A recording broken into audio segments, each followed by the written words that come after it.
Thank you. Prynawn da pob, croeso cyfer heddiw. Hello and welcome to Merthyr Tydfil County Borough Council's Corporate Support and Resource Scrutiny meeting on Tuesday the 13th of January.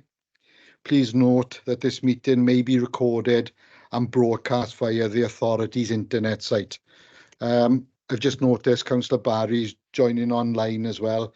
Andrew, I'm not going to go through the protocol for joining remotely because you're fully aware of that, yeah? Excellent, okay. And the images and sound recording may also be used for training purposes. Okay, we'll go on to the main council agenda then. The first one is apologies for absence. Mair?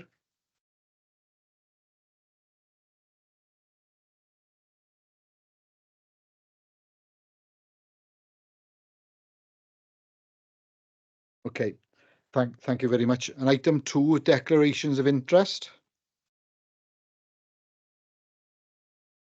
Mair, no declarations of interest. Any from the floor? No? Okay. Move on to agenda item 3 and welcome to Sian Anthony. Sian, good welcome. Is this your first meeting here today? Yes.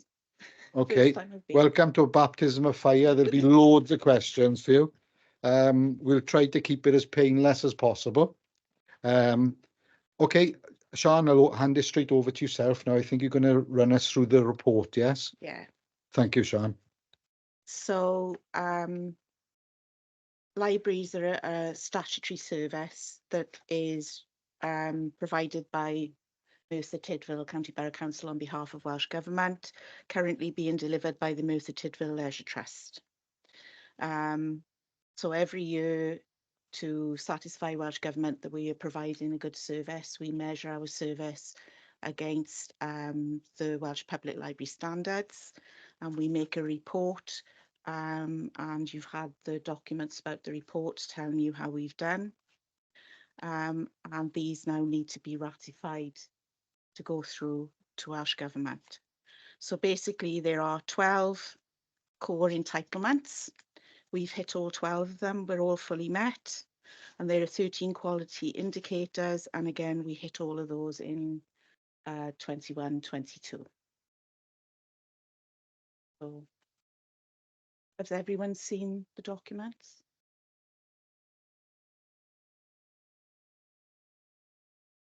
Yep, thank you, Sian.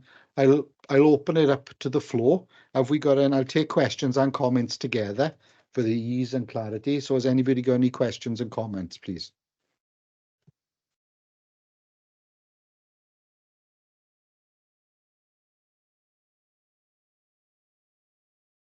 Councillor David Jones. Thank you, Chair. My question is related to QI 11 and the amount of allocated time used by the public using PCs. Is there any further detail regarding the age groups of users? There's 3 sections to this. Okay. No, because the way we collect the data is purely on how long the machines are used for, so we don't break it down by age group. I suspect that next year I'm going to be asked to provide more data, so we'll have to look at collecting that. Thank you very much. Okay. Do you identify the split between social use and... I didn't know that. Any split between social use and information gathering, for example, access to government or local authority websites and information? No, because that would be a very difficult thing to do, because then you're prying into what people are doing. There's a balance between assessing how it's used and actually invading somebody's personal space. So that would kind of be, yeah, that would be a very difficult thing to do, to actually assess that data. Fair enough. And the third one sort of deals with that again. Do staff assist with searches and or inquiries? And are there particular subjects that are searched for by the public that, yes, that they're aware of? Yeah, I mean, the staff, when people come to the library, so much of national and local government today, it's like the bus passes were a good example. Bus passes went online, you could only do them online, and people would come to the library who had never used computers before. So all our staff were basically helping people to fill in their bus pass applications and put them through. And we still do a lot of that now. So we do bus passes. We've been doing a lot lately with passport applications, because where people are making initial passport applications now, they have to provide supporting data. And it's finding that data and getting copies of it. Job searches, basically anything and everything that people need help with, they come to the library. Yeah, that's what I was trying to come to. Yeah. To identify the types of information that the public are looking for. Yeah. And volumes, I don't know if volumes are possible. No, I can't. We had one 84-year-old lady who came in the other day, and she'd lost her passport. She'd been living abroad. All the documentation to prove that she was a British citizen was lost. And it took an hour and a half to sit down with her, find where she had to apply online, find out where she could go to get copies of the relevant certificates, so she could then apply for another passport. That took an hour and a half for one person.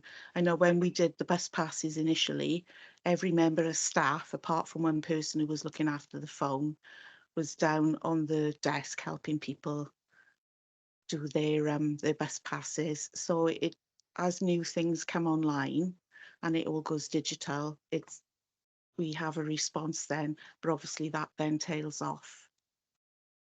So from your last comment, most of the new legislation that comes in digitally will affect the library service at least for a while until it settles down. Yeah. Yeah. Thank you very much, Sean. Okay. Much appreciated. Thank you, Chair. Thank you, Councillor Jones. Any other questions from any other members? Councillor Davis, welcome. Yeah, sorry, Chair, I was a bit late. I had trouble logging in. That's no problem at all. Glad to have you here. Any questions from anybody else? Comments? Okay, Sean, I've got a couple if that's okay. Yeah. All right. In the first question, section 6 of the report, under where we want to be, it says that we would like to return to pre-pandemic levels. Mm-hmm. How far are you away from achieving this, and what are you doing to rebuild customer engagement levels?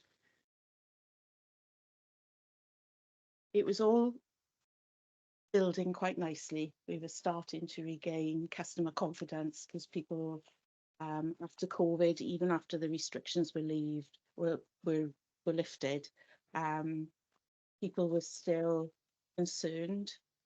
But gradually people have been coming back. Other services have been coming back, and our user numbers have been growing. It's a bit difficult to assess at the moment because obviously we've just had a 30% reduction in opening hours, which has obviously meant that we're not open. I can't compare like with like because it's not the same opening times comparing now as before COVID. But numbers have been growing quietly and coming back. Thank you, Sean. My next question is under 2.3 of the first appendix, impact measures. It mentions that surveys will be revamped and redesigned and will start again in a yearly cycle during 2023. Obviously, this is a backwards looking report reflecting on 2022-2023. So can you confirm if these surveys have relaunched for the current year 23-24? Yes, we're actually looking at doing them now in March. So the plans are underway. I'm just waiting really for confirmation from Welsh Government about what information they need reported on as well before we can finalise the survey. And we're planning paper and an online survey as well. Okay, thank you. Sean, my last question, and I didn't promise is my last question. 2.4, the first appendix, quality indicators and benchmarks. It's a bit of a mixed bag in terms of how we are performing in line with the other local authorities, but there's plenty of positives to take into consideration. particularly in terms of user training and some of the indicators around library use. The question is, will we be recording and benchmarking the data of quality indicators 1 and 2 going forward? Because it'd just be interesting to see how we compare with other local authorities. Yes. Welsh Government actually do an independent assessment of all the returns as well, and they actually compare every authority against each other as well. And generally we do quite well, considering we're the smallest library authority with the smallest number of staff. We actually perform very well. Okay, thank you, Sean. I haven't got any more questions or comments. Has anybody anything they want to add? Councillor Davis, do you want to come in with anything, or anybody off the floor? Okay, thank you. Sean, you're free to stay for the rest of the meeting if you want to, but you're also free to go. Thanks for attending today. I hope it wasn't very arduous for you. Good, and you'll come back again perhaps. Good, thank you very much.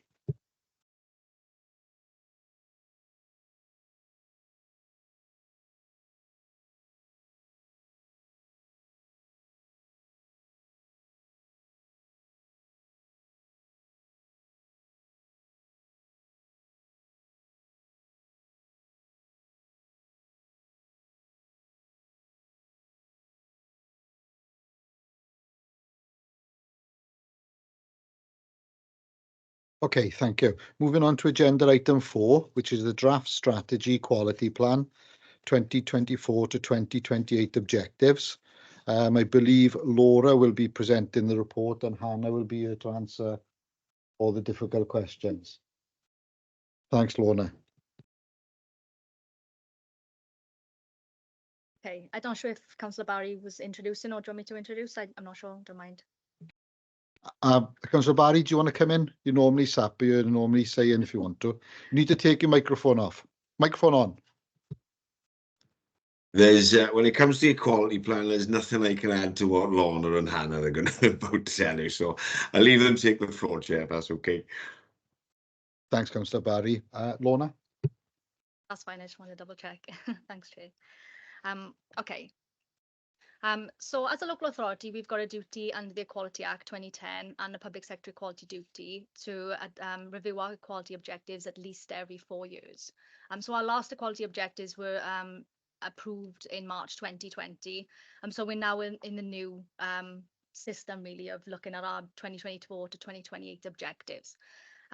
So we've been doing a lot of work since about April last year, looking at our engagement and looking at what we wanted to do, how we wanted to engage with the public and what consultation we wanted to undertake.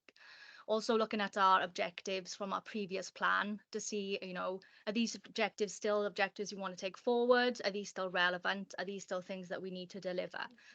So a lot of engagement was done internally as well as with the public. So we started our engagement and consultation in August 2023, and that ran until December 2023. And we currently, well, we've been going through the process of analysing the feedback and the responses to that consultation. So you'll see in Appendix 2, there is some information on the consultation itself, and it's broken down into the protected characteristic groups, who we've engaged with, what forums we've attended, things like that. So in total, we had a number 552 responses in total to the survey. And we did a lot of different types of consultation and engagement, as in we went to forums, we engaged with people face to face, we completed a survey, we had a QR code. We produced an easy read version of our consultation as well to make it easier and engaging with members of the public. So from that, 223 survey responses were provided, and that was a mixture of online and paper. So there's about 18 paper copies and 5 of them with the easy read version. 288 we used as the counters. I'm not sure if you're familiar with the counters, but it's a more interactive way of people to engage with us. So the counter system did work in some areas that we went to. So we had 288 responses there, and then we went to some forums and we had about 41 responses there. So it was a total of 552. So what we did, we went out on our previous 5 objectives, which were inclusive and diverse workforce, participation and engagement, community cohesion, equity of pay, so gender pay, and accessible services. So they were our 5 objectives in our previous plan.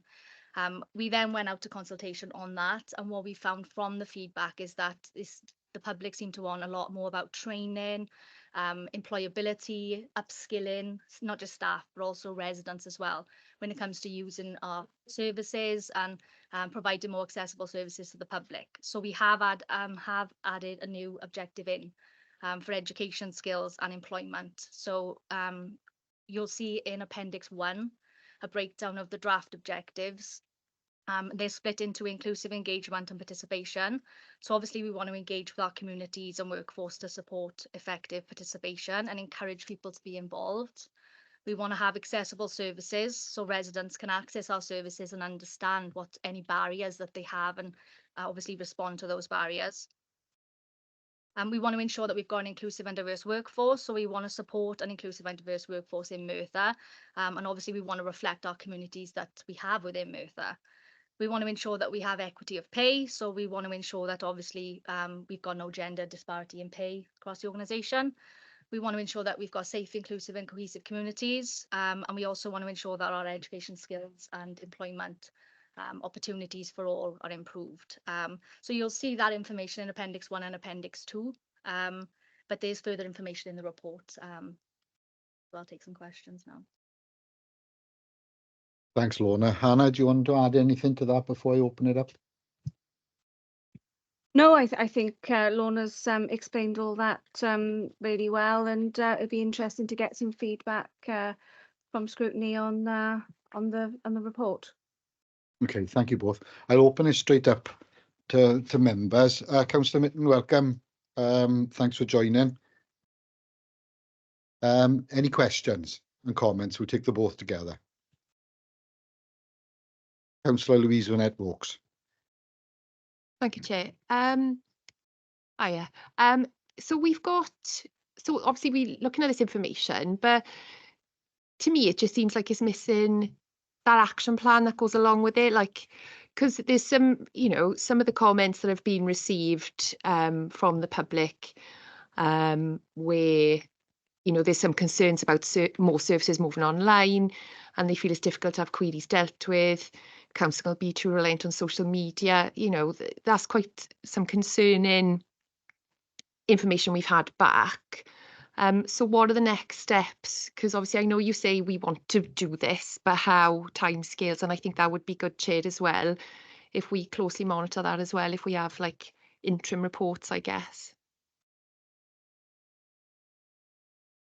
Yes, so every year we'll produce an annual equality report in line with our requirements under the Equality Act and Public Sector Equality Duty. So what we usually do is we'll put in all the progress from that year and reference it back to our strategic equality plan. I mean, sometimes things are done within that year, sometimes things take 4 years. But I think it's about putting short, medium, long-term goals in there to make sure that we are achieving what we've said that we can achieve, really. Regarding the actions, there have been actions developed, obviously sitting underneath each of the objectives. Obviously, the purpose of this was for you to review those draft objectives and see if you were content with those being the ones going forward. But there are actions that have been developed following the feedback from the public. Some will continue because I think there's still work that we need to do on certain aspects. And we're doing some great work in areas as well across the organisation. So I think that's important to still continue that work. But there could be things that we're missing. Obviously, making sure that there's no digital exclusion and we're thinking about people's needs within the community. And we're recognising those and we're actually doing things to, try and resolve those barriers and issues as well. So yeah, there are actions that are being developed that sit underneath the plan, which will have timescales attached to them. Yeah, because I think it would be interesting to see like how you are, combating those. So, realistically, like because obviously we're looking at these objectives today. So when do you think we would get that back, just so we can see like the breakdown of those actions then? We've got a draft to put together. I'm currently still working with corporate management team on defining some of those objectives. Some things, because this plan sits corporately, the actions that are undertaken within it obviously sit with all different departments across the organisation. So it doesn't actually sit within our corporate wellbeing plan. which it could sit within there really. Equality objectives could sit in that plan. However, our equality objectives are in our strategic equality plan. But moving forward, I think that'd be a good thing to include that in there. So I'm just making sure that we are linking it in with all the areas that we need to, all the strategies that we have, the digital strategy, for example, the RAS strategy, our Welsh language strategies, the healthy organisation strategy, the participation, to make sure that it all links in. Because obviously integrating our strategies together and our plans is vital. Otherwise, one person's doing one thing, one person's doing another. So yeah, we are in discussions with CMT at the moment about those actions. So yeah, and it needs to be approved by March the 20th in that council. So we're not far off making sure that that plan is done. Okay, and one more from me, Chair, if that's okay. So looking at the consultation and the methods and everything, and the numbers of people that you've engaged with, do you think you could have done anything differently throughout that consultation to engage more people, perhaps? I mean, I would love to engage with every single person that we possibly could. Obviously, with the resources and capacity, we've done a lot of work. As you'll currently be aware, there's no current diversity and inclusion officer in post. So the change management officers have been picking up a significant amount of the engagement work. So I think that the officers have done a fantastic job to engage with people. We've gone to residential homes and coffee mornings and spoken to people. You know, we put out the survey, of course, online. We did an easy read version for people, and we did have some positive feedback on that easy read version as well. I think one thing differently would be looking at more British Sign Language and trying to encourage responses for that, because there was no video completed, and we didn't have any response from someone whose first language was British Sign Language. And I think that's important that we look at that as well. Regarding engaging with people, there could be more events that are held. However, within the capacity and resource that we have, we did do everything that we could to try and get the responses in. And I think 552 responses, and they're meaningful responses as well, is positive. Thanks both. Any more questions? Claire. Thank you. In the report 4.4, it mentions about the impact of the pandemic. Were you monitoring during that sort of period whether or not sort of delivery or engagement on the previous plan was negatively impacting on any of the protected characteristics? And if so, did that influence your consultation? And in what way did it influence your consultation for this new plan? Yeah, so obviously our last plan was approved March 2020, and then obviously we had a global pandemic. So a lot of the actions that were put in were either put on hold, or there were new actions that were put in that plan.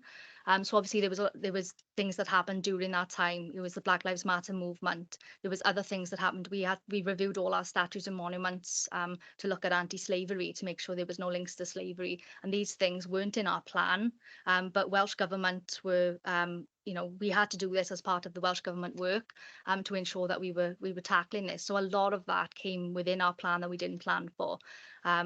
Since then, obviously, a Welsh Government have developed the Anti-Racist Wales Action Plan. So we've gone away, we've looked at that to make sure that we're going to include actions that reflect that plan. There's also the LGBT plus action plan for Wales, and we'll be including actions that is within that plan.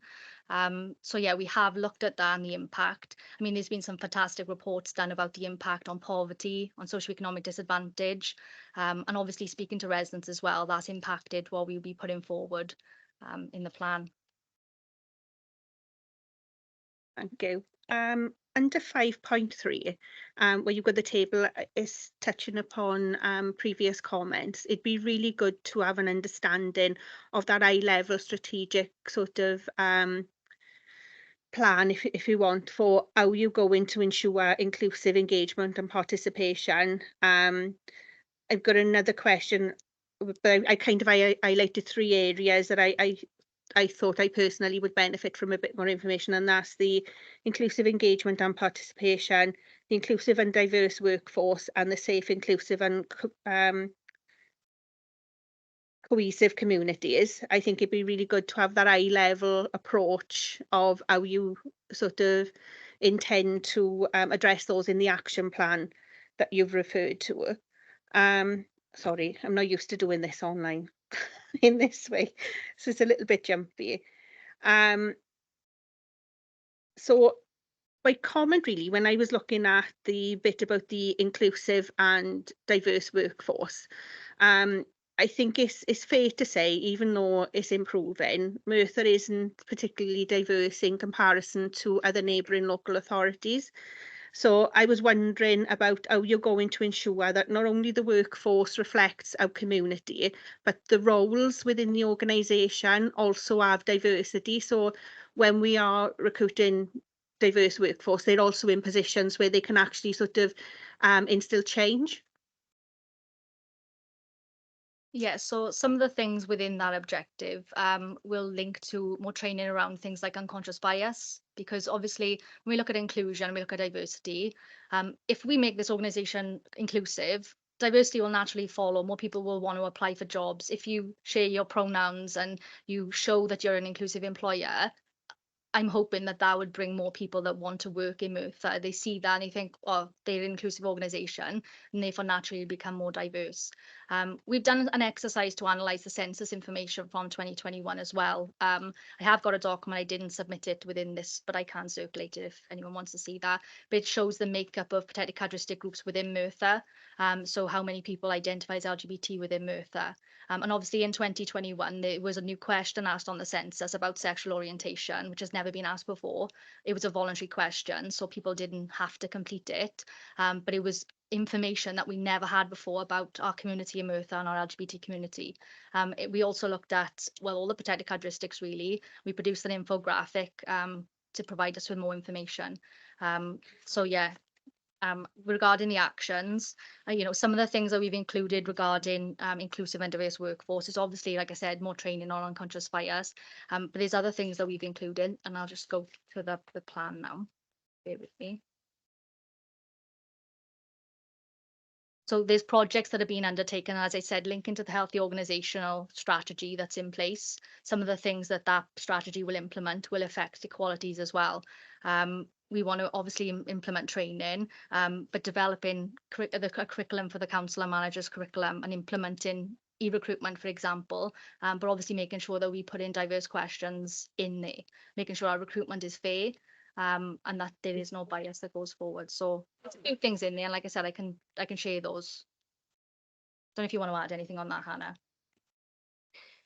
Yes, I think it's important to note, obviously, that equalities, as previously sat outside the HR department, and as much as we've worked together, we're looking at our corporate plans to actually align the equalities team within HR. So I think in terms of some of the work that we need to do from attracting and retention of staff, that will feed very nicely into the healthy organisation strategy that we brought for approval last year. So I think, in terms of as we're developing that action plan as we move forward, there's lots of ways in which we can support equalities more. And I think with Lorna being part of a bigger team within HR, then we can certainly look at other activities and actions that sit under each objective to support that further. Just one more from me, if that's okay, Chair. On the face-to-face, sorry, hang on, online, sorry, I'm down to double check something. On the online consultation results on page 34, you've included some sort of diversity information, and apologies if I've missed it, I didn't see that for the face-to-face. So what I was wondering was whether there's any information to accompany those. So for instance, even though it's got the majority of respondents describe themselves as white Welsh, what was the breakdown for the other information, so that we can see if the feedback is quite reflective of the wider Merthyr community based on latest census data? When we created the survey, obviously, one of the actions actually in here about participation is to ensure that we're using equality monitoring information, because we want to consult and engage, but we need to know who's responding. You don't want to have the same response from the same group of people. You want it to be diverse. You want it to be a mixture. So with the survey, we did that.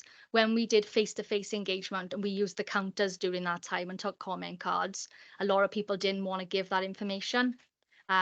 because they would have had to fill out another form, and obviously it's an optional thing to provide that information. It wasn't a mandatory thing for people to do.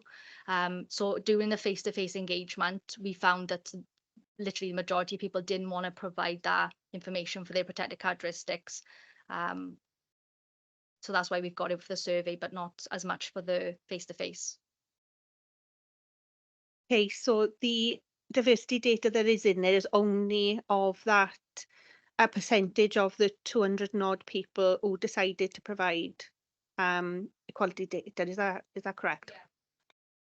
Yeah, only ones who provided that information. You can't force people to give that information. It is an optional thing. No, totally understand that. I'm just wondering, out of the 200 and odd, how many roughly didn't choose to share that information? There would probably be, I don't know off the top of my head now here, but there would be some people even online that wouldn't give that information. With the easy read version, we did a easy read version of the consultation document, the survey, and also the protected characteristics form. But we found that only the easy read version was filled in and the protected characteristics form wasn't.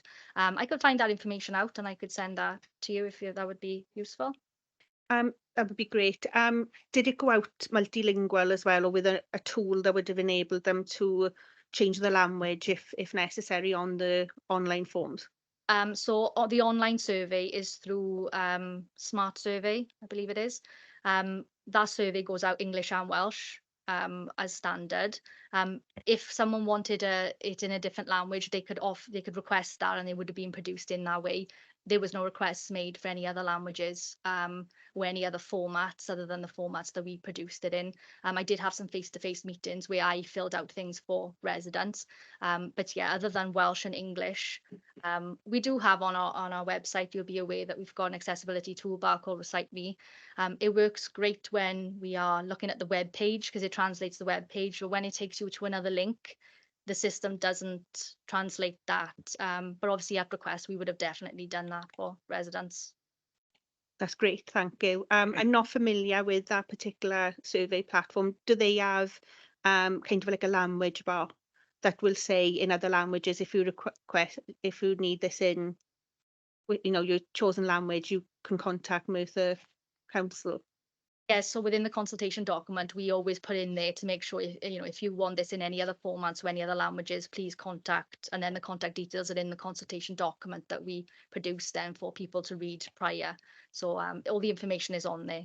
Yeah. Great, thank you very much. Thanks, Chair. Any questions or comments from anybody else? Councillor David Jones. Yeah, thank you, Chair. It follows on really from the other comments.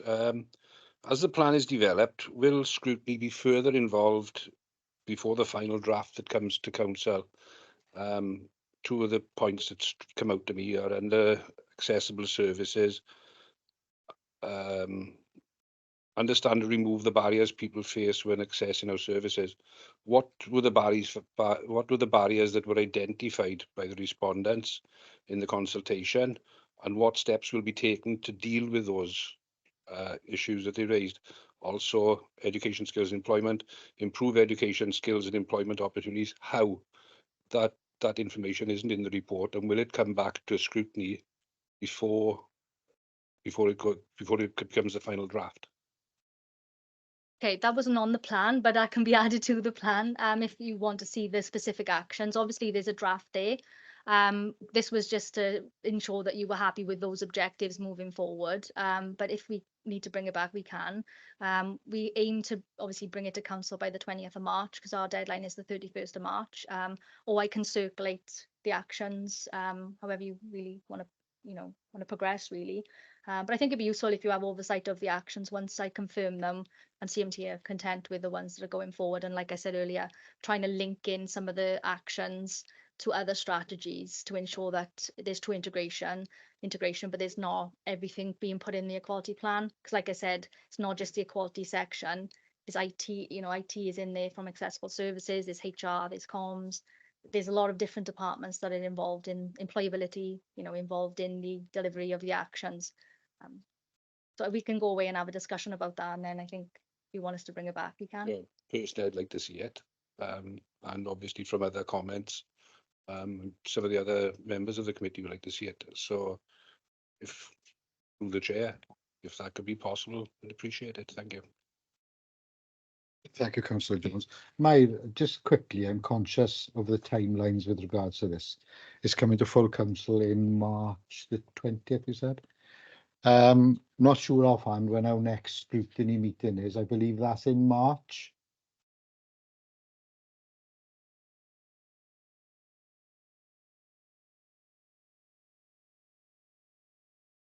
Yeah, I've just checked. This the 12th of March, yeah.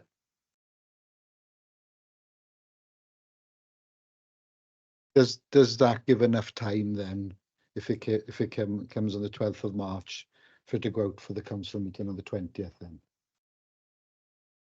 I mean, obviously over time actions do develop, and obviously with our duty is to review our equality objectives every 4 years. So that's what we need to get approved is our objectives. So we can continually review our actions. It's not just we do the plan now and in 4 years we then look at the actions again.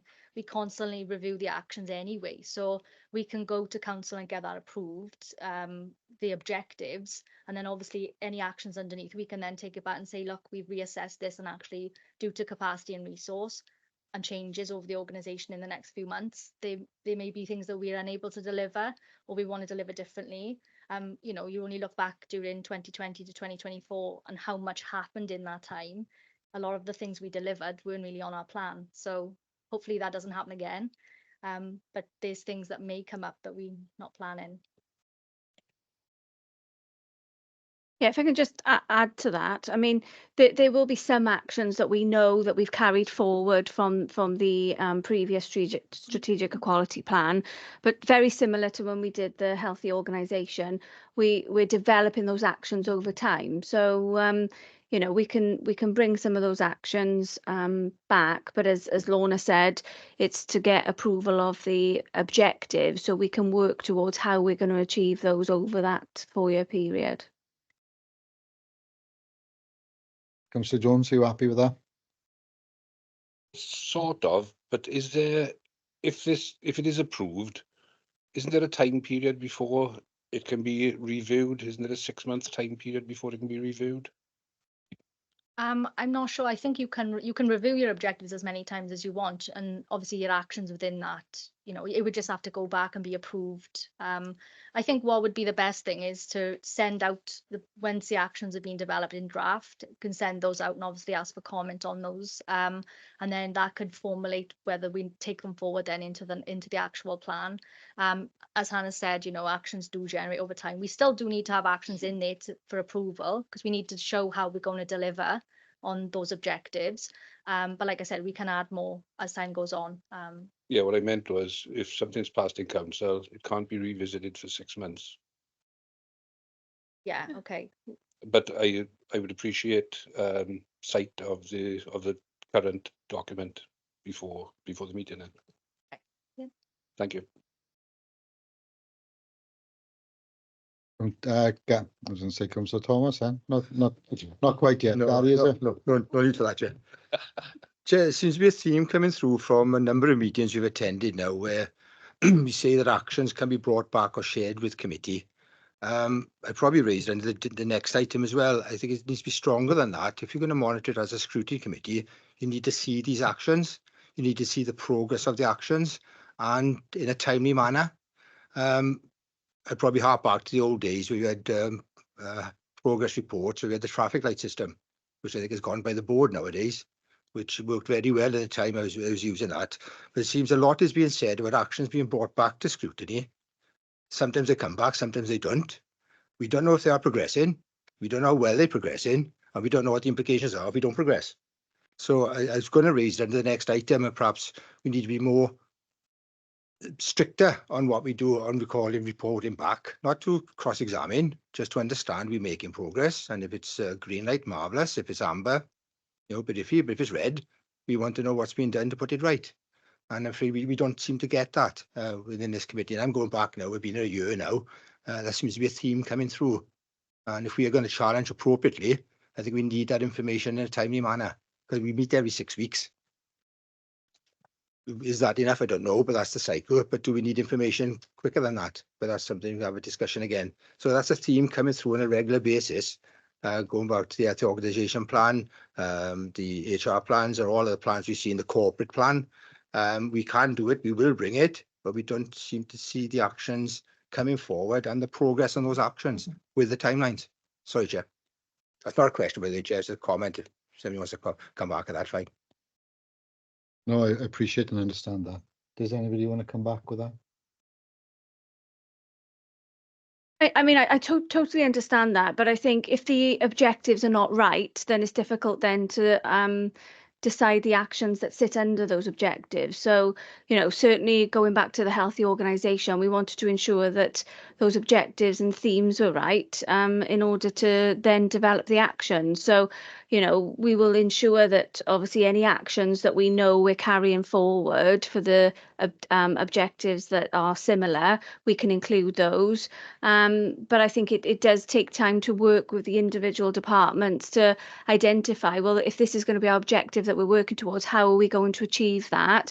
And as Lorna said, as the organisation changes over the next couple of months, we've got to ensure that we don't put actions in there that we're not able to deliver. So I think, you know, we're simultaneously looking at making sure the objectives are right for us to aim towards as that sort of high level objective. How we get there could look different depending on a variety of things. But, you know, we do have some actions that can sit under each objective. So more than happy to bring those back. But I think they will develop over time and we'd be happy to share them over time. You know, I personally believe all strategies and plans need to be reviewed on a regular basis. They need to not just be a document that's produced and then forgotten about. They need to be working documents. So I would see anything that comes to scrutiny and has passed at council is something that's worked on and developed continuously. Agree with that, yeah. But once you agree the objectives, there's got to be an action plan behind that with timelines attached to that, which has to be reported somewhere, even if it's a CMT. All I'm saying is, if that's the case, we need to be shared with scrutiny. Happy to go forward with the objectives, but there has to be actions behind that. If it's crossing the organisation, each department has to be held accountable to that as well.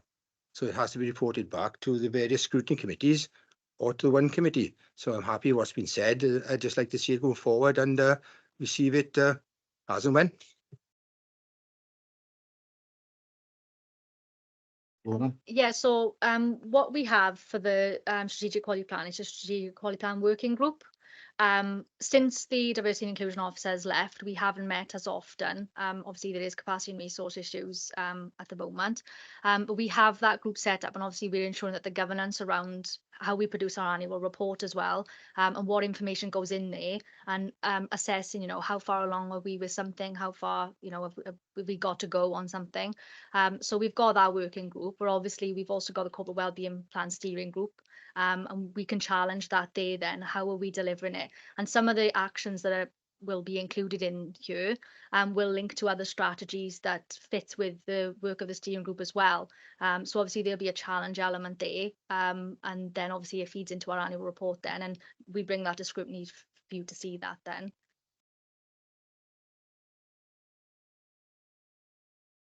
Thanks, Gary. Thanks, Lorna. I think with regards to my comments, I think, you know, looking back, hindsight is probably a wonderful thing. And if we could have done things slightly differently, we probably could have. And I probably would have liked to have seen perhaps a workshop on this prior to this coming in. So perhaps it's something we can look forward with other things going forward.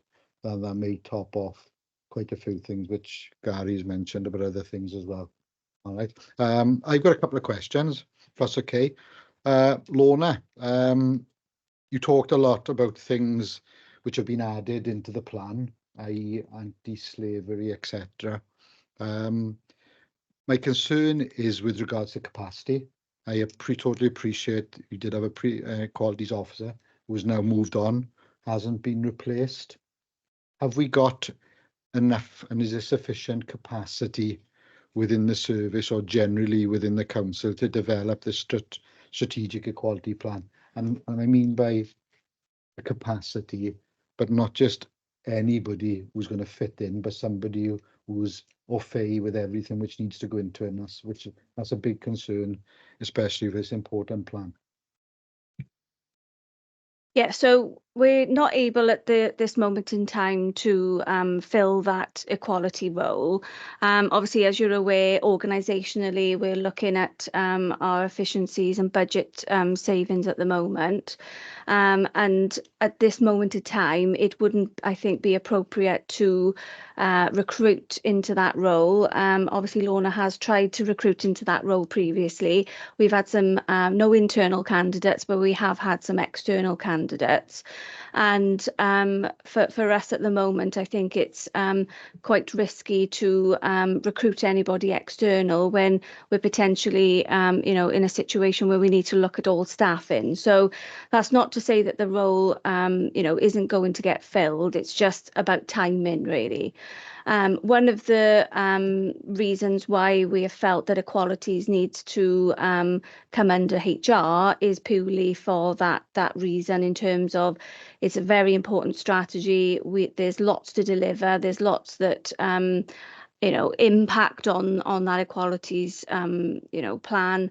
So by having Lorna become part of a bigger team with people in HR who are very up to date with equalities and the importance of it, we're able to strengthen what we're able to deliver. So as much as right at this moment in time, we're just holding off on that post, we're currently looking at plans in terms of capacity on how that could be filled.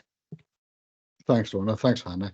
I totally appreciate and totally understand with regards to the budget constraints and what we're under at the moment.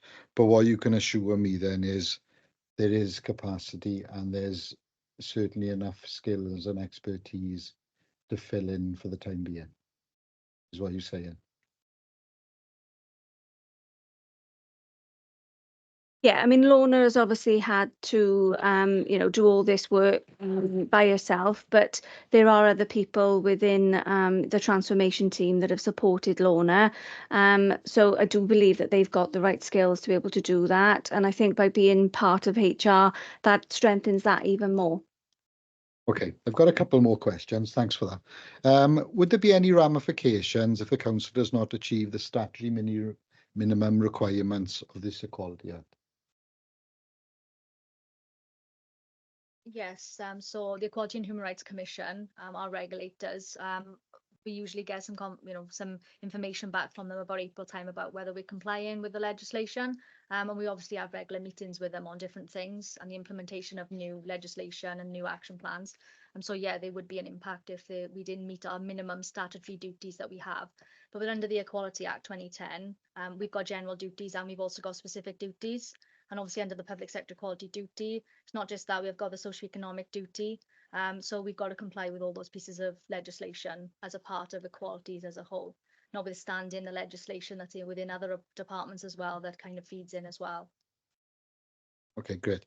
And my last question, you talked a bit around objectives around education, skills and employment in Merthyr Tydfil and improving them. And we've also got these action plans which are fitting in behind the scenes, etc. So in terms of that objective, education, skills and employment, how is this going to be monitored? Will it be led by the education department, or is it a specific working group to set up to monitor progress of this objective? So as I said earlier, we've got the Strategic Equality Plan Working Group. We've got that tool there that we can use, obviously, in all the areas that are on that group and challenge, etc., and obviously provide feedback. We've linked this one to obviously the RAS strategy, the WESP, with looking at the education in Welsh and education. But there's also the employability section where they look at the Communities for Work Plus work, the SPF work that's been undertaken as well. So there's a lot of different areas here. I know that the team in employability are looking at providing more inclusive services for employability and things like that as well. So there's a mixture within this one. It wouldn't just sit with education solely. I think it would come to the group, the Strategic Equality Plan Working Group, and we would link in some way to the groups that they've got. Because I imagine education have got their own group for their strategies, the RAS strategy, etc., that we could feed into in some way. Okay. Yeah, I think that's how we would. Yeah. do that. Thanks. Is that the same answer then for all the objectives then to fit in with this working group? Yeah. And it would be the same with all the objectives. I think we need to be mindful of the actions that go in there, because obviously, like we discussed, capacity and resources an issue. There'll be changes over the next few months. I am not comfortable committing to something that we're unable to deliver, because I think that's not fair on our residents and our communities. But also we need to be mindful of the things we need to be doing, the barriers that people are facing, and the work that we actually need to do to improve equalities in Merthyr. So I think there's a balance of the two that we need to be mindful of. But we'll use that group to inform our annual report then, and the work that we've done, and like I said, work that we need to do. Okay. Thanks, Lorna. Is there any other questions or comments from anybody? Anybody online, anybody in the room? Oh, okay, great. Thanks both. I believe you're more than welcome to stay if you want to. You're also more than welcome to go home. Thank you for your attendance.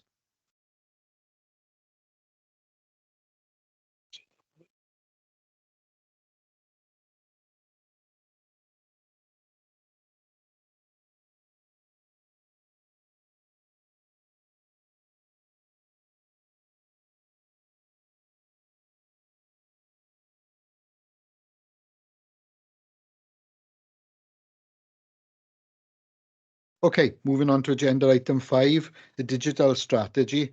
Andrew, did you want to come in to introduce this, or do you want me to hand straight over to Andrew, Mogford and Richard? No, just a few things, Chair, in terms of, the digital strategy is, we've talked about it for a very long time now. It came from the Recovery, Transformation and Improvement Plan many years ago. And we've given a recent airing from Wales Audit, who did their digital strategy review. In terms of where we find ourselves today, we've got the budget setting process and some very lean years in front of us, which, one of the headings that we're looking at is sort of our digital footprint and how that can improve and help us into the future. And there's an urgency to that, but obviously the finances are integrally tied up with that. So it's a very difficult issue to try and progress when we're in the financial position we find ourselves in at the moment. We are making moves, particularly on the accountancy side, to improve our digital footprint in accounts, because there are still account invoices that are being stamped. It's like a Dickens novel. So we've got to improve that. There are areas we really need to pick up. So it's just that, really, to frame it and then hand over to Andrew just to see where we are in terms of perhaps where we need to go next. So that's me, Chair. Thanks. Thanks, Councillor Barry. Andrew? Thank you, Chair. Well, Councillor Barry has summarised that perfectly, really, and it sets the scene. You'll all be aware of the RTI plan that came to this scrutiny a couple of times, I think, but it was very much focused on recovery, for example, technology around agile working, digital democracy to allow us to have these kind of meetings, schools to make sure they can continue with their education, and we were able to access external funding to help us quite a lot then. So that's a theme we would like to continue, where there is funding available to exploit that, to provide us with the finances to move the strategy forward. Councillor Barry also in the introduction went through the recommendations from a recent audit report, which reflected the need for the council to look at its digital way forward in the guise of a strategy.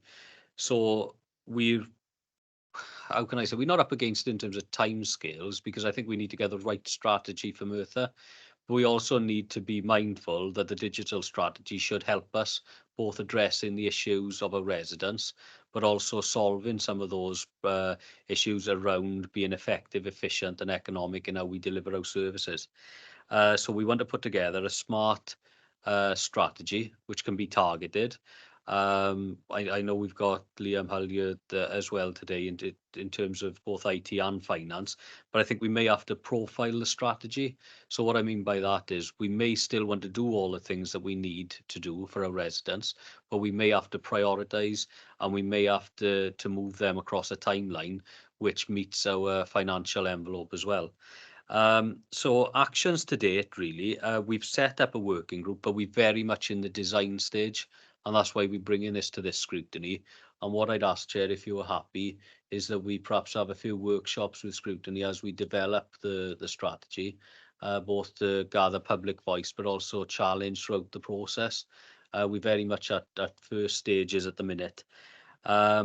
We've looked at some potential themes, and I think the approach which we looked at was mirroring some of the work the Welsh Government had done in their national strategy, and we've included that within the report.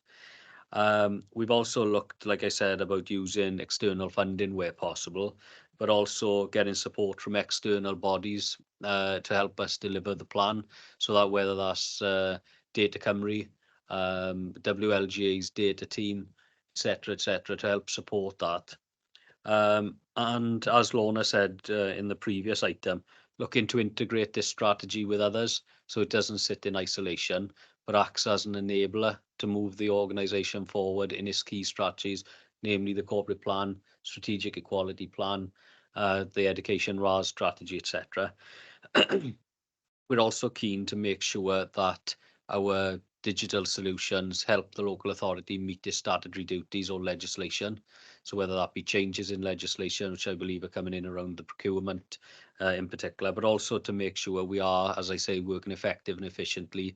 And Councillor Barry touched on an example there with the way we run our accountancy team, etc. The other thing, going back to what Gary mentioned in the last item, is making sure we have sound governance processes around what we deliver. And we would welcome actually bringing this back, Chair, throughout the delivery, but also throughout the monitoring of the plan after. And once we've developed the plan which sits below the strategy, we've set up a working group, and what I envisage there is highlight reports coming back to that working group once we've agreed the strategy and once we've agreed that action plan. In terms of timescales, we're looking at bringing the strategy back to a council in the autumn or beginning of the winter of this coming year. There's no timescales, like I say, that we work into a deadline. So I think the general thing is make sure that we deliver it in a realistic timeline, in a realistic financial envelope, but also make sure that we're not stalling and we are, so get the strategy right, I think is the message. But if I may, Chair, I wouldn't mind asking some questions of scrutiny today so we can start to get some input into this. There's too many questions, I think, to do it in this, so it may benefit a workshop after. But if you want, I can take questions, or between the three of us, we can take questions and comments, and then do the asking of the committee, or do you want to do the other way around? No, I prefer it if we take it to the members first, and then if you can ask the questions, that would be great. I'll open it up to, thanks Andrew, I'll open it up to members. But before I do, perhaps it's just me and I could be wrong, but I have got some concerns with regards to this, and I'll just talk a little bit about it, and obviously feel free to come in at the end. It's taken quite a while to develop this digital strategy, something which has probably seems to have been in discussion for a couple of years really from my memory. So I'm just wondering, why is it taking so long to develop and get to this stage? Andrew, obviously you've taken part in this presentation of strategy. I assume this is part of your new role, or you're just supporting the development of the work? Just coordinating. Okay, great. Well, my other concerns are, we're talking now about developing a digital and data strategy instead of two different strategies. Now, my biggest concern here is we are supposed to be scrutinising a data strategy at this committee in April. So are we muddying the waters here? Because I'm confused. We've got this digital strategy, we've got a data strategy we're supposed to be scrutinising in April, and now all of a sudden it's all mixed together and we're going to have one strategy. So I've got concerns about merging these both strategies if we've been told conflicting information. I'm not sure how the members feel about that, but I just feel like we're muddying the waters and we're taking the timeline back even further. I'd be interested to see everybody's points on this.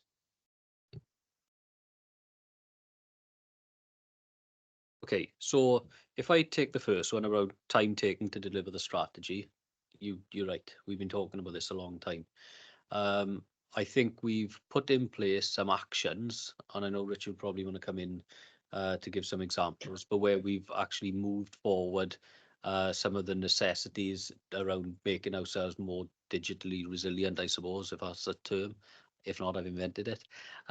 It around digital democracy, like I said earlier, around some of the systems and processes we put in place to support our learners in schools, and keeping our IT security, our GDPR, cybersecurity, etc., up to speed and pushing that forward, which all really comes under the umbrella of digital. So even though we haven't put a formal strategy together, Chair, it's not as if we haven't been working on the things which would make up that strategy. And that's typified then in terms of the RTI plan and what we delivered in that process. I think the delays up until this point have been down to capacity across the organisation in terms of having the right skill set and people available to deliver a strategy, albeit with with actions being delivered underneath. So that is as best I can answer the first part of the question, I guess. But the second part of the question in terms of digital and data strategy is when we've been looking at them both independently, there are loads of crossovers. Now, from an officer point of view, the more strategies we have, the more confusion it leads to. Should it go to this board? Should it go to this group? So what we were looking at is having an overarching strategy. But when we develop these, there will be individual pockets we need to look at in terms of data and in terms of the digital aspects of it. So we could still bring the data aspects to April, and that wouldn't delay the timeline. We could have that specifically around data. So what I mean by that is how we monitor performance, how we use our systems that are in place, like our HR21 system, our WCCIS system, or all the other the main machines really behind social services, education, corporate centre. So we could still look at how we use that data to best assess how the local authority is operating. So we could still hold that separately, but the digital strategy is what are we going to actually achieve through, well, changing the way we work, I guess. But one of the questions which we'd like to address is understand the issues first of all, faced by people generally, all our stakeholders, and also then our staff, so that we can use the digital strategy potentially to address those or help address those issues. And we'll only be able to do that by understanding the data. So even though at the minute we're considering putting the two strategies together, we do have to look at the two arms independently and then merge the strategies as we go forward. So I don't want to make it any more complicated, Chair, but I think we could still have a specific scrutiny around our data, because that's what we're doing with data. How are we using it to monitor our performance, etc., etc. Yeah, and Andrew, thanks for that. It probably clarifies it a little bit more, and it gives a bit more meat on the bones to what I was reading. So obviously you can probably appreciate my concerns, what I was thinking. I'm not sure about other members. Okay, any questions, comments from other members? Claire? Thank you. I suppose for me, going forward, the key thing that kind of sprung to my mind reading the report was around risk. Because obviously the more things you move online, I know you've got a working group that's going to be looking at sort of cyber security and thing, but what happens if the internet goes down? And, you know, especially if you've got outreach workers, it could be a section of the business goes down. Also, as is natural, anything IT related gets outdated very quickly and it's not cheap. So for me, sort of with regards to understanding where you go in as a working group with the strategy, my initial thoughts were more around the risk management elements. Thank you. Well, that's spot on, I think, Claire. To be honest, I think Well, we had an email today from the Aging Well Commissioner around availability of not just digital. So we'd still be having face-to-face, we'd still be having telephony, we'd still be having paper forms as required by that particular service. There is a push to going online because there's an argument for it to be more efficient in terms of people can do it when they want, not when the council's open, etc. However, it's as good as the processes in the back office. So when we develop in this digital strategy, if we put a digital solution in place, we've got to make sure the processes behind that make sure that it is effective and efficient. Otherwise, it can be more of a risk, I guess, than other things. But in terms of our customer services, we have moved a lot of things now online. I don't know the figures off the top of my head now, but I know when I was heavily involved in that, we were around 90% through the services we planned to put online. But that doesn't mean they were taken off any other access channels. So we still kept face-to-face, we still kept telephony, and we've still kept the support that's needed to fill in those forms. And the guys down in the customer services and the admin section do a sterling job in keeping that going forward. Outdated, some of the IT can become quickly outdated, but in a lot of our areas we already are. So I think we gotta have that balance around what's an effective way of putting our money to get the best bang for our buck, really. If it makes, like we said, we're looking at some principles, and I'd like to test in a workshop with Scrutiny around investor save, meeting legislation, and becoming more effective and efficient in our processes. If it ticks all three boxes, maybe the business case would stack up. If it doesn't tick any of them, perhaps that's not the best investment. We have to look at as well what the cost of the investment is for the best benefits. So these are things we're considering at the minute, but like I say, it's very much design stage, but it's those kind of principles and assessments we'd like to build in. So thank you, Claire. I'll make a note of that and put that in the analysis when we put in that strategy together. Any other? Thanks. Yeah, sorry, Chair, can I just Yes. come in on that point? So I think it's a really important challenge actually around digital exclusion. What we have to be mindful of is that we create provision for those who are digitally excluded. However, providing we do that, that isn't an excuse not to do digital, because ultimately by not transforming and not becoming more digital, we're excluding an ever-growing proportion of the population. So it's just making sure that we've got provision for those who are digitally excluded, rather than taking a step back and say, well, we can't go down this road because of those people. We just got to make sure that we provide for them. And I think, Andrew's hit the nail on the head there in terms of, yes, there's always a risk that software moves on and it becomes outdated. Part of our digital strategy going forward will be getting some of our current systems up to the latest version to guard against that, I think. And then finally, in a previous role, I asked my head of IT, what happens if the internet goes down? And he said, you'll be out buying cans of beans if the internet goes down. We'll have bigger problems than just worrying about our digital strategy, because that's the world we live in now, isn't it? Richard? Thank you, Chair. Just to follow on from your concerns, really, of the time this has taken.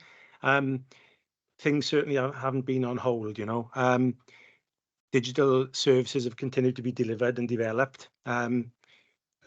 12 services can be paid for online. We've got 48 different services and issues that can be reported online, and 65 services can be requested or applied for online. And our website's at 100% on accessibility. And there's a great deal of other internal developments to be done with P2P and additional modules and things internally. We held a workshop last May down the orbit for SLT to try and capture every directorate's wish list, if you like, where we can enhance their service through digital transformation. We captured a few ideas, but we didn't really get any silver bullets, and some of the ideas would obviously cost huge sums of money to deliver.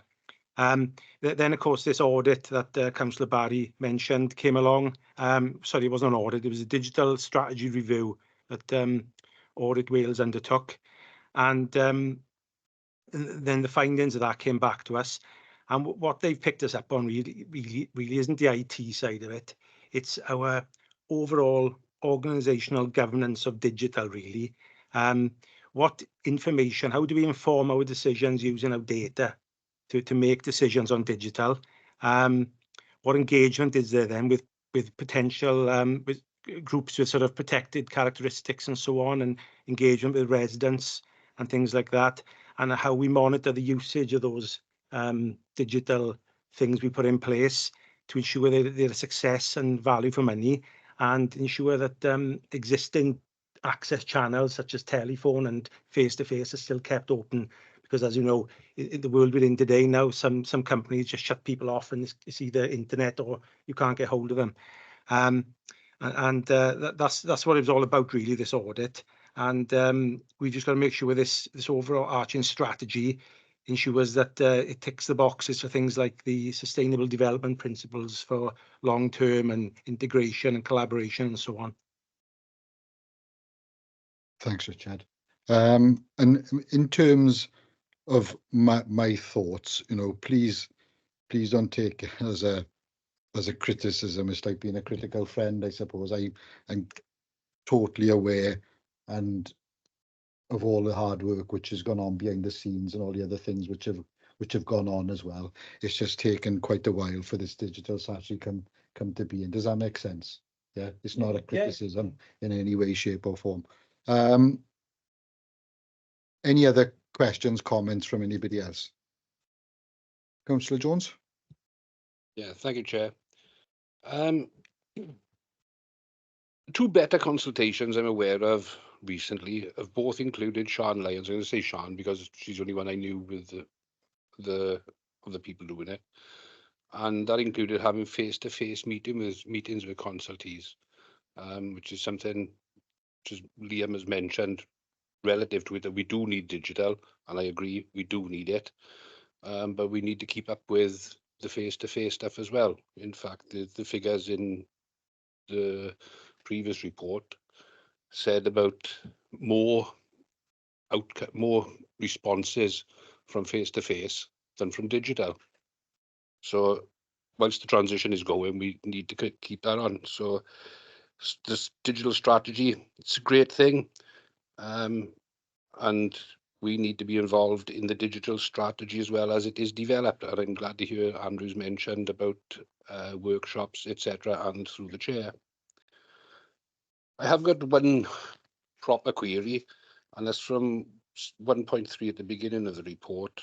A working group has been set up to design and develop the strategy, including the approaches we take. So from that, will one of the approaches include reviewing our current hardware and software systems? Because, for example, the system in this chamber, being relatively new, doesn't give you a lot of confidence. And there are several other systems that don't instill confidence for me that we use. Will they be also included in the review? Thank you, Councillor. To answer your question, basically yes. We are doing an exercise where we're looking at all the systems we've got, along with all of the ways we capture our data, we use our data, or we evaluate data. So that is a large piece of work which is taking place now. But the outcome of that will depend on our need for change and our affordability, really. So we may not, as a result of the piece of work, be able to scrap a lot of our existing systems and put new in due to contractual agreements and the price, and everything else of doing that. However, it will identify where we have flaws in our systems and where we're being ineffective and inefficient, and we'll be able to address them as best we can, whether that's dealing with the software provider, changing processes, but we have to manage expectations really in terms of what we can do within the contracts and what we can do from an affordability point of view as well. Liam, do you want to come in on that? Yeah, I think in terms of the approaches we take, for me, it's less about the what are we going to do and more about the how. So what are the principles that are going to underpin a digital strategy? So Welsh Government have come up with a set of digital service standards, which are things like put users at the heart of decision making, understand the needs. Those, when I read the approaches we'll take, it's those types of things. What are the principles that we will take, whatever we're doing around digital, whatever the project may be it, you know, a new system maybe for in here, be it something on the website, that what are the almost 10 commandments that we step through to make sure that we tick those off so that it's, you know, the principles have been adhered to. So that's how I understand the approaches that we'll take, rather than, right, okay, if we start at this area and review this area, then move on to the next. Albeit that will form part of the plan underneath it, but it's about getting those principles right, I think. Yeah, and I agree with that. Like I said, I'm delighted to hear about the workshops, as commented in the previous item, that there will be workshops, and we will be involved in it before the final draft. Thank you. Thank you. Okay. Thank you. Speaking about sort of use of data to inform and obviously protected characteristics, do complaints currently look at the EDI sort of data regarding the people complaining to understand if there's an imbalance, particularly around the protected characteristics, which should then feed into impact on sort of improving services for those people? Shlona had opted to stay instead of going home now. It's something I'm not 100% sure of, right? I can ask our complaints officers in the reports that they produce. I'd have to double check that to be sure, Glenn. If you want to through yourself, I can go back with an answer on that. Yeah, that'd be great. It's just, I know I'm kind of working in a different area, but it's coming more and more sort of under regulation, with them wanting, particularly around complaints and sort of that understanding of whether the services impact on different people in different ways. So if they aren't, give them a bit of an edge. Any other questions or comments from anybody else? Okay.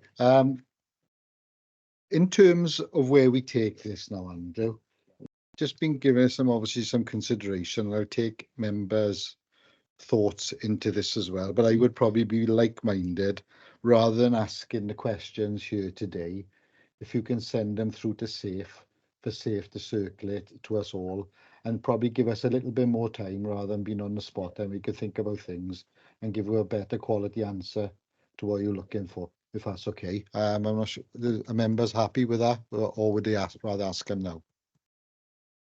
Yeah. Okay, that would be great. And with regards to workshops, we'll leave with yourself to sort out one for you to circulate to Safe and for us to pass out then, yeah? What I'd suggest, Chair, is after the budget setting, once we more clear on some direction and finances available, I think at that point then we can start looking at the workshops with yourselves. And that leads me on to another question, Andrew, is will we all be here after the budget setting process is done? I'd like to think so. Councillor Barry, how's our money tree working?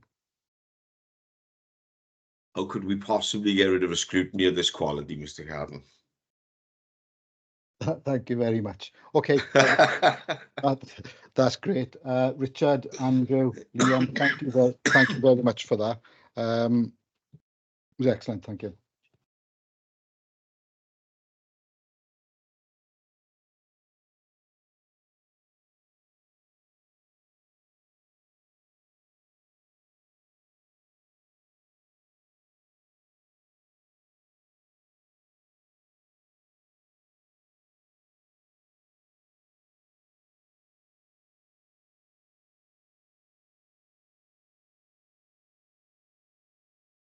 My quick question: do we keep recording now when we're going on to the forward work programme? I thought we did, yeah. Okay, moving on to agenda item 6, a forward work programme 2023-2024. Any comments, issues regarding that? Obviously, you all heard my comments about the data strategy and thing. I think it's sort of the justified, and we got some more clarity with regards to that. Anything which needs to be talked about with regards to the forward work programme? Okay, that's great. Scrutiny referrals, we haven't any. Item 8, feedback on scrutiny activities, any outstanding actions, feedback from workshops, task and finish groups, inquiry days, etc. There's been a little bit of momentum with regards to this. However, we're still waiting on the total feedback on the council's agile working arrangements. Andrew has gone away and he's submitted something, but he's gone away and he's pulling a bigger picture together, Safe. So once that comes in, Safe, can you send it out to all members? Yes. Is that okay? And nothing, I got nothing else to add to that. Any questions, comments on that? Okay, report recommendations. Obviously, there's no formal vote and things with regards to this. We've gone through everything. Anybody want to talk about anything with regards to the reports we've had so far? I think it's been very quick the last couple, haven't they? We've whizzed through them. And the last one, any items any items of business deemed important and urgent by the chair? I haven't any. Can I thank you all for coming today? Thanks for your attendance. Thanks for your questioning. And I'll see you all in 6 weeks' time. Thank you very much.